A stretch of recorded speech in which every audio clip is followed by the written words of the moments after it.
Hello everyone, स्वागत है आप सभी का अध्ययन गंगा यूट्यूब चैनल पर।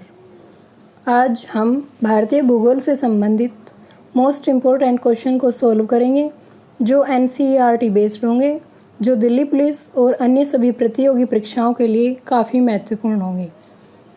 अध्ययन गंगा यूट्यूब चैनल पर दिल्ली पुलिस से संबंधित विशेष बैच चला हुआ है जिसमें आपको 5 से 6 वीडियो प्रतिदिन कराई जाती है। आपको भारतीय भूगोल से संबंधित 500 अति महत्वपूर्ण प्रश्नों को कराया जाएगा जिसमें प्रतिदिन आपको 20 से 25 प्रश्न कराए जाएंगे। प्रश्नों की ओर बढ़ने से पहले मैं आप सभी से रिक्वेस्ट करना चाहूँगी कि अगर आपने अभी तक अध्ययन गंगा यूट्यूब चैनल को सब्सक्राइब नहीं किया है तो प्लीज़ इसे सब्सक्राइब कर लें और साथ ही बेल आइकन को प्रेस कर लें जिससे आपको न्यू नोटिफिकेशंस मिलते रहें। आइए बढ़ते हैं पहले प्रश्न की ओर। पहला प्रश्न है, भारत के लिए प्रयुक्त इंडिया शब्द की उत्पत्ति किस भाषा से हुई है?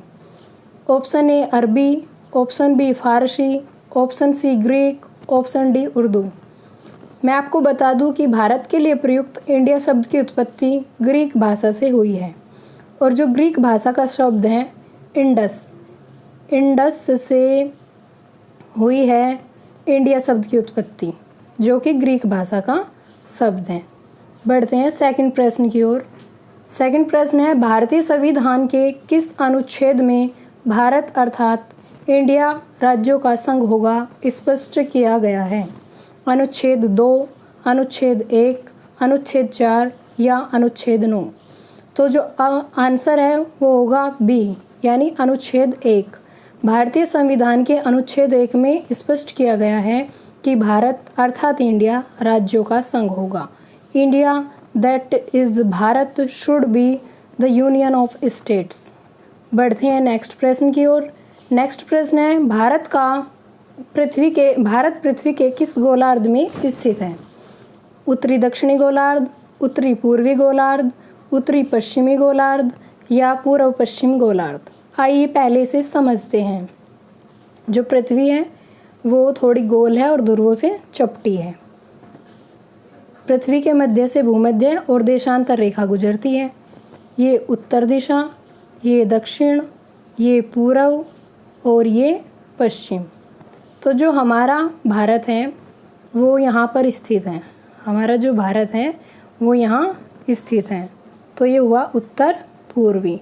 तो जो भारत है वो उत्तरी पूर्वी गोलार्ध में स्थित है। और अगर बात की जाए कि भारत की जो स्थिति है वो उत्तरी पूर्वी गोलार्ध में तो है, लेकिन इससे मानक समय कहाँ से गुजरता है? तो जो भारत का मानक समय है वो उत्तर प्रदेश के नैनी, जो इलाहाबाद में जो वर्तमान में प्रयागराज है, यहाँ के नैनी से गुजरता है 82.5 डिग्री, जो इधर गुजरात से लेकर और इधर यहाँ पर अरुणाचल प्रदेश, यहाँ के जो टाइम है इनमें 2 घंटे का डिफरेंस है।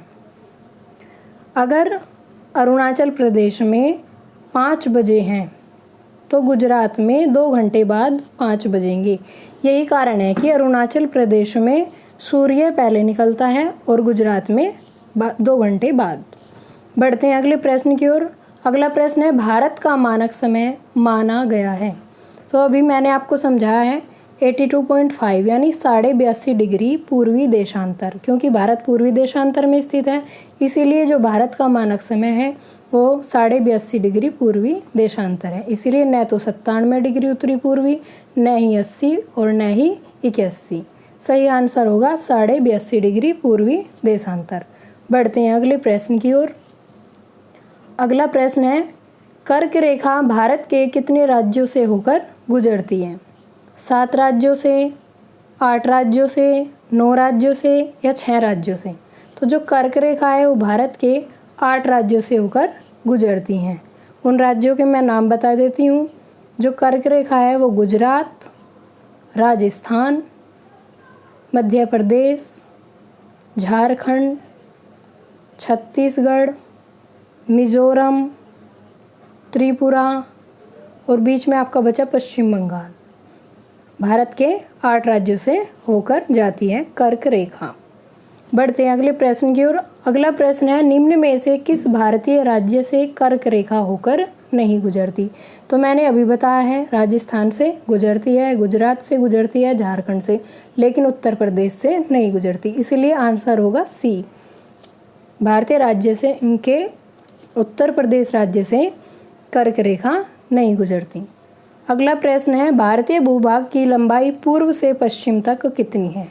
तो जो भारतीय भूभाग की लंबाई पूर्व से पश्चिम तक है वो है 2933 किलोमीटर। इसको याद रखना, इम्पोर्टेंट क्वेश्चन है। नेक्स्ट प्रश्न की ओर बढ़ते हैं। भारत का दक्षिणतम बिंदु क्या कहलाता है? ये भी कई एग्जाम्स में ये प्रश्न पूछा गया है कि भारत का दक्षिणतम बिंदु क्या कहलाता है। तो इंदिरा पॉइंट, भारत का दक्षिणतम बिंदु इंदिरा पॉइंट कहलाता है, जबकि इंदिरा कोल उत्तरी बिंदु कहलाता है जो जम्मू कश्मीर में है। जम्मू में इंदिरा कोल है और जबकि इंदिरा पॉइंट दक्षिणतम बिंदु कहलाता है। बढ़ते हैं अगले प्रश्न की ओर। अगला प्रश्न है, भारत का क्षेत्रफल विश्व के क्षेत्रफल का कितना प्रतिशत है? तो जो भारत का क्षेत्रफल है वो 2.43% यानी 2.43% विश्व के क्षेत्रफल का है। और अगर भारत के क्षेत्रफल की बात की जाए तो भारत का क्षेत्रफल है 32,87,263 वर्ग किलोमीटर, जो पूरे विश्व का 2.43% है। और अगर स्थान की बात की जाए तो क्षेत्रफल की दृष्टि से भारत का 7वां स्थान है।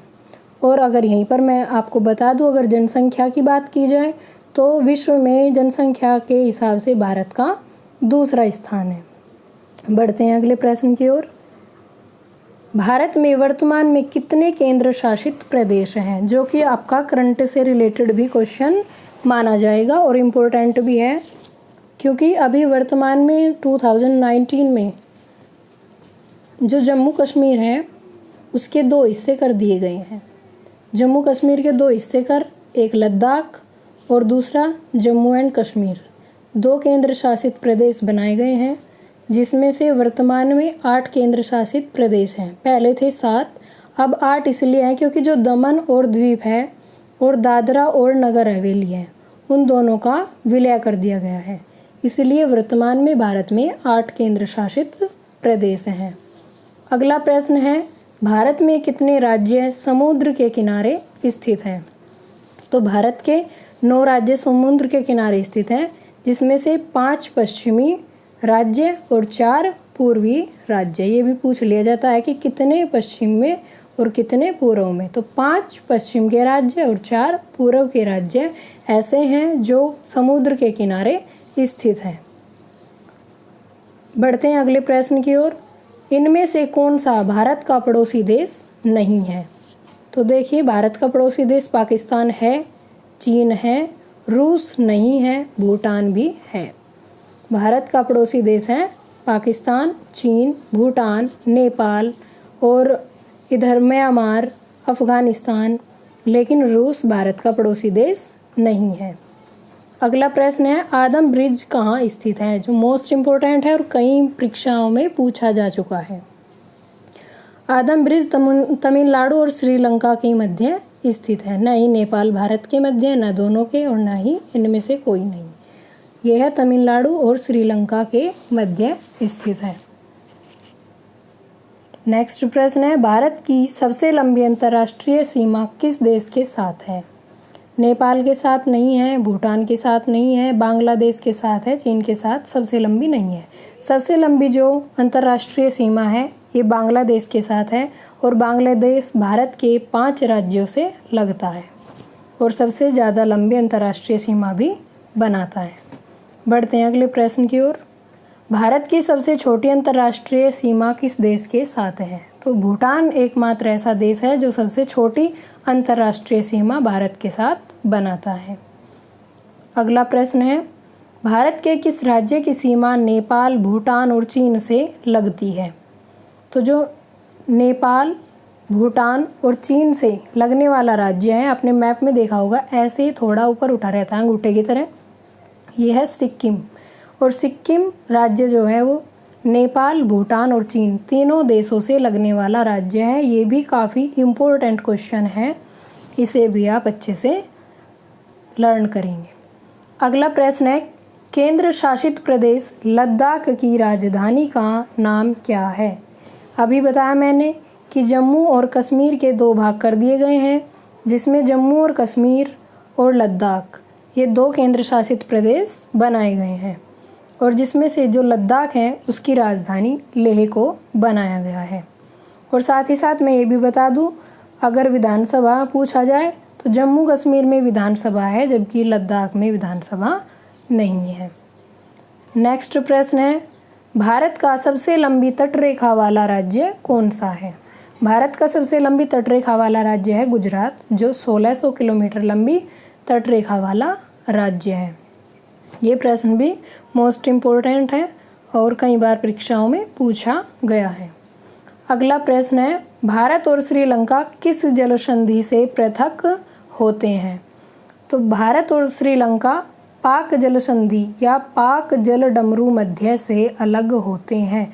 और पाक जल डमरू मध्य इसलिए कहा जाता है क्योंकि जहाँ पर श्रीलंका और भारत मिलते हैं वहाँ बीच में एक डमरू जैसी आकृति बन जाती है, जिसे जल डमरू मध्य कहते हैं। क्योंकि बीच में है इसलिए मध्य कहते हैं, डमरू जैसी आकृति है तो डमरू बोलते हैं। तो यहाँ पर ये भी बोल सकते हैं कि पाक जल डमरू मध्य, और ये भी कह सकते हैं कि पाक जल संधि। अगला प्रश्न है, और इन्हीं ऑप्शंस में मैं बता दूं कि जो आदम जल संधि है ये जल संधि नहीं है, बल्कि आदम ब्रिज है जो तमिलनाडु और श्रीलंका के मध्य स्थित है। पंबन भी कोई जल संधि नहीं है, ये भी क्वेश्चन आया हुआ है। पंबन एक द्वीप है, पंबन एक द्वीप है। और ये पूछा गया है कि पंबन द्वीप कहाँ स्थित है? तो पंबन द्वीप जो है ये तमिलनाडु और श्रीलंका के मध्य जो आदम ब्रिज है इसी में ये पंबन द्वीप स्थित है। आदम ब्रिज में ही ये पंबन द्वीप स्थित है।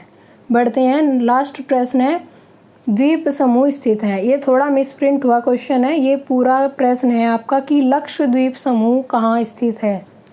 लक्षद्वीप समूह कहाँ स्थित है? तो जो लक्षद्वीप समूह है ये अरब सागर में स्थित है। जैसे ही आप मैप में जाएंगे तो इधर आपको पश्चिम दिशा में अरब सागर दिखाई देगा, और अरब सागर के नीचे ही लक्षद्वीप स्थित है। थोड़ा नीचे आओगे तो यहाँ पर अरब सागर में लक्षद्वीप स्थित है, न ही प्रशांत महासागर में, ना ही दोनों में, ना ही इनमें से कोई नहीं। तो आज के लिए बस इतना ही। अगर आपको हमारी वीडियो पसंद आई है तो लाइक करना ना भूलें और ज़्यादा से ज़्यादा शेयर करें। और जल्द ही अध्ययन गंगा यूट्यूब चैनल पर हम लेकर आ रहे हैं दिल्ली पुलिस के लिए लाइव बैच, तो प्लीज़ जल्दी से जल्दी जुड़ जाइए। और लाइव बैच के लिए जो आपके लिए बिल्कुल फ्री होगा, जल्दी से जल्दी आप जुड़ जाइए, ज़्यादा से ज़्यादा शेयर कीजिए।